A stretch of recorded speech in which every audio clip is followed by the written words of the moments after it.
everyone, Lamont Smith here. This is my WrestleMania results video right here. WrestleMania was last night. It was a pretty good show overall. Decent WrestleMania. Actually, some surprise wins. As far as my predictions are concerned, I did not do a good job at all because of some of the way the matches went. I did do good at all. But overall, I thought it was a pretty entertaining show. A lot of hot spots, a lot of bad spots. But let's get on to it. Here is the results from last night's WrestleMania from New Orleans. So, in the Andre the Giant Memorial Battle Royal, actually, Matt Hardy eliminated Baron Corbin. This was on the kickoff show to win the 30-man Battle Royal. What made this interesting was that he snapped his fingers. No, I'm not getting a little ahead of myself here. Um, Bray Wyatt actually came down to the ring.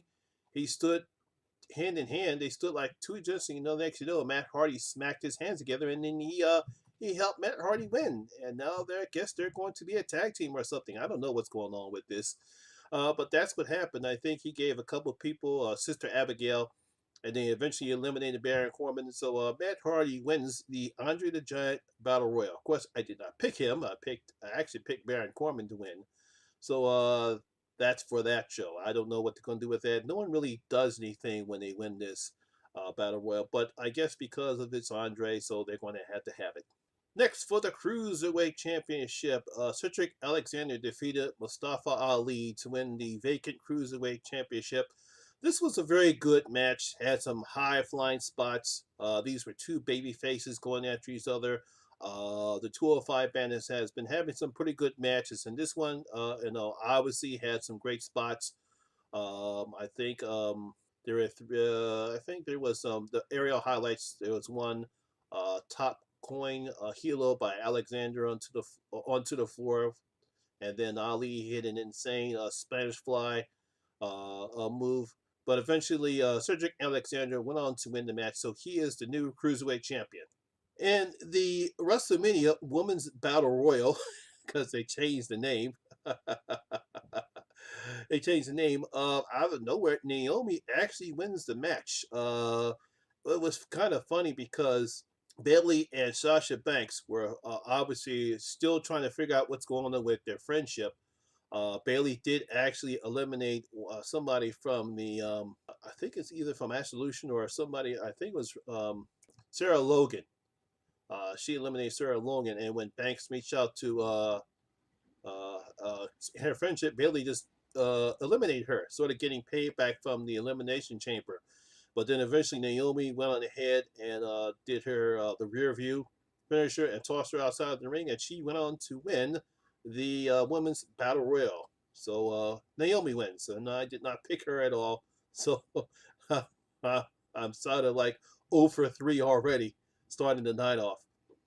Now, of course, these were all part of the kickoff show. They were not part of the main event, and a lot of people didn't appreciate. Some people appreciated it, some people didn't. They expected that they should be part of the main show, but what are you going to do?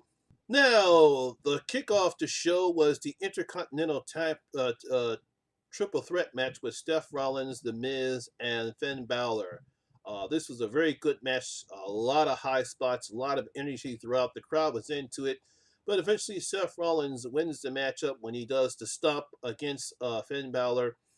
After Finn Balor had delivered the coup de grace onto The Miz, a lot of people suspect that The Miz would drop the title because he and his wife, Maurice, just had a baby girl, and he probably wanted to spend some time with her.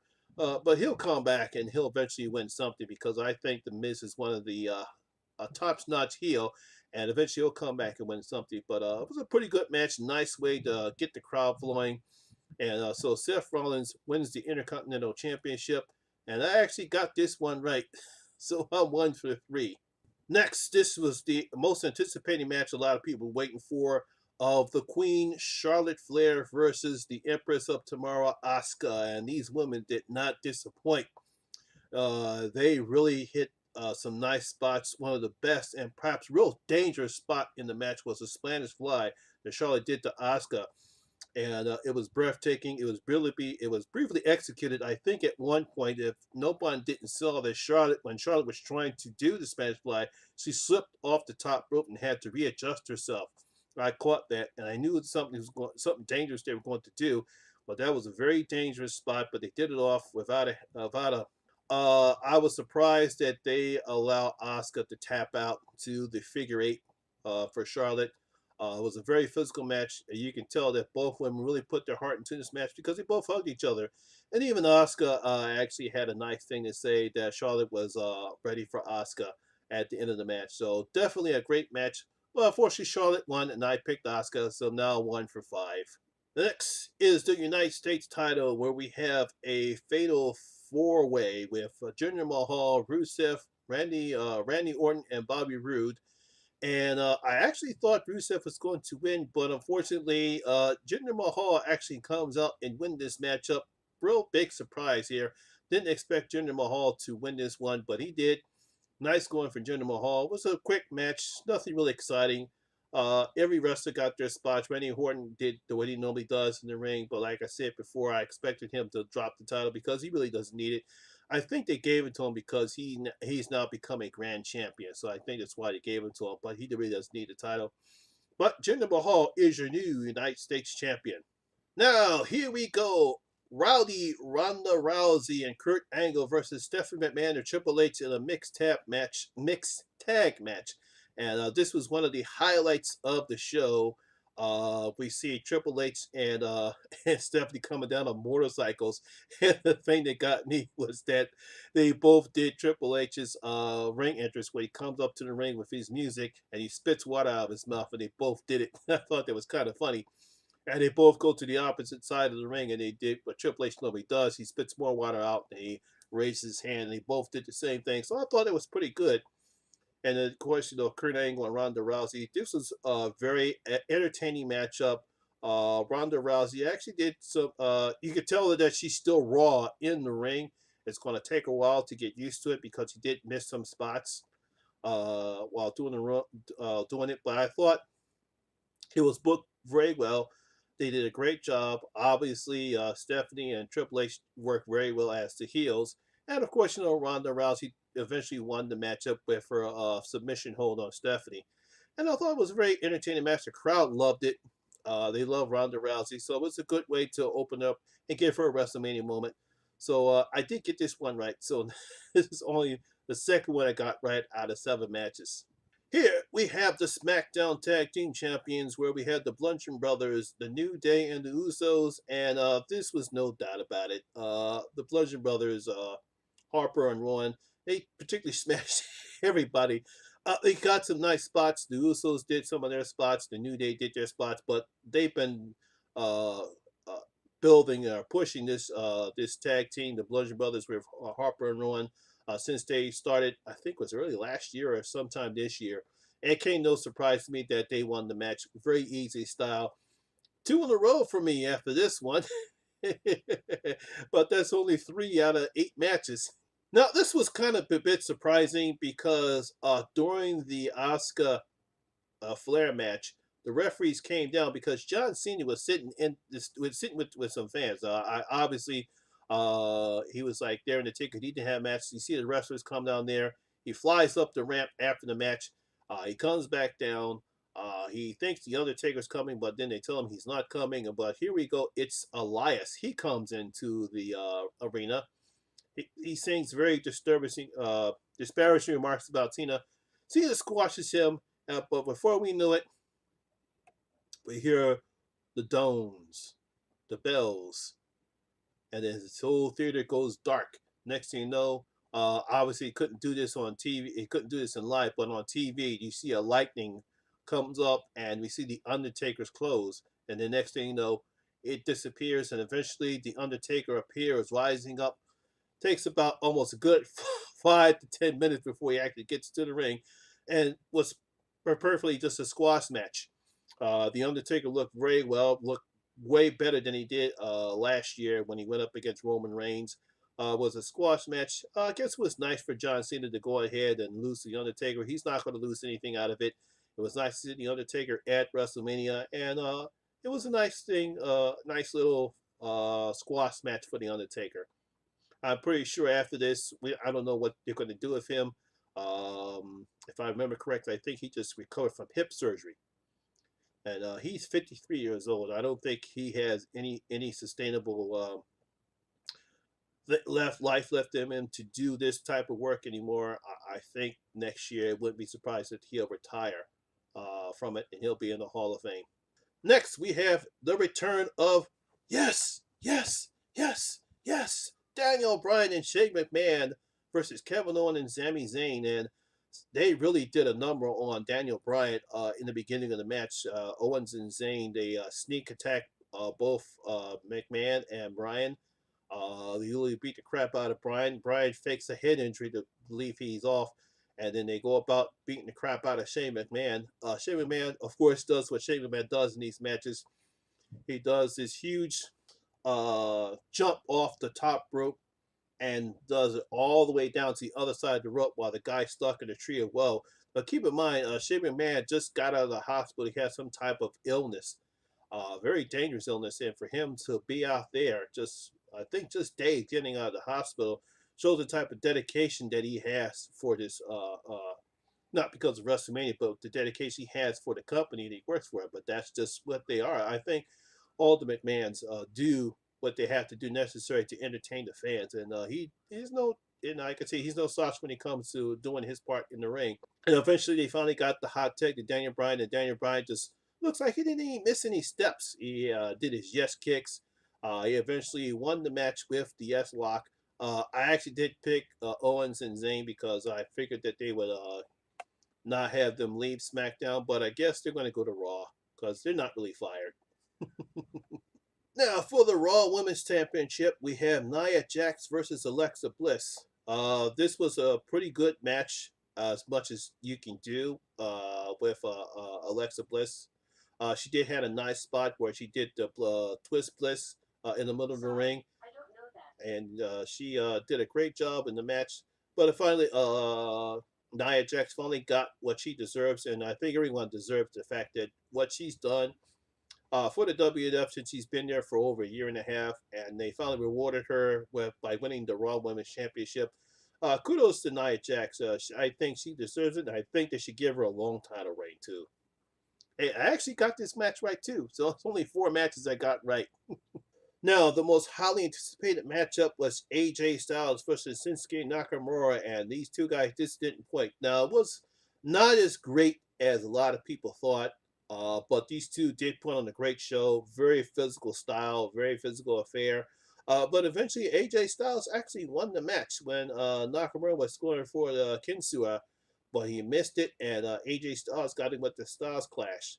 But it wasn't until at the end of the match when it looks like the both men were hugging. Shinsuke gave AJ Styles the belt.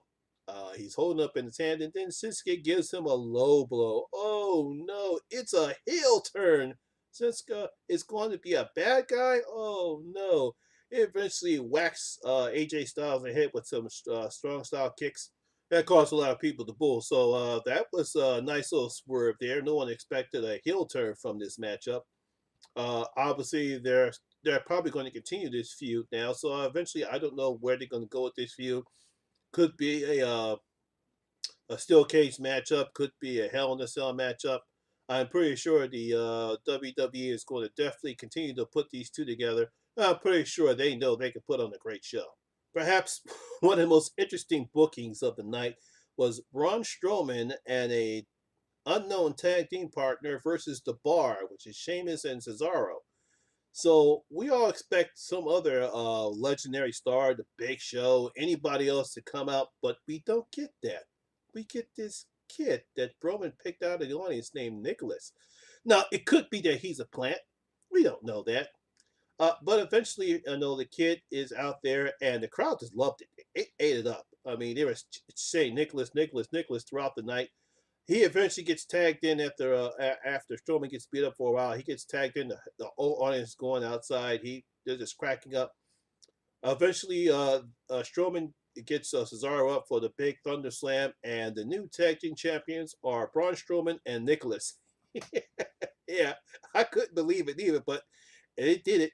Obviously, there's no way in the world that they're going to keep the titles, but I guess they thought it'd be a nice way to do it, and the crowd loved it. So you can't fault the WWE. I know pure wrestling fans probably will not like this, but if as long as it entertains the fans and the fans love it, I have no problem with it at all. I mean, they're there to entertain the fans, and like I said, that's what they wanted, and they loved it. They ate up Nicholas, and probably this kid will probably have the time of his life.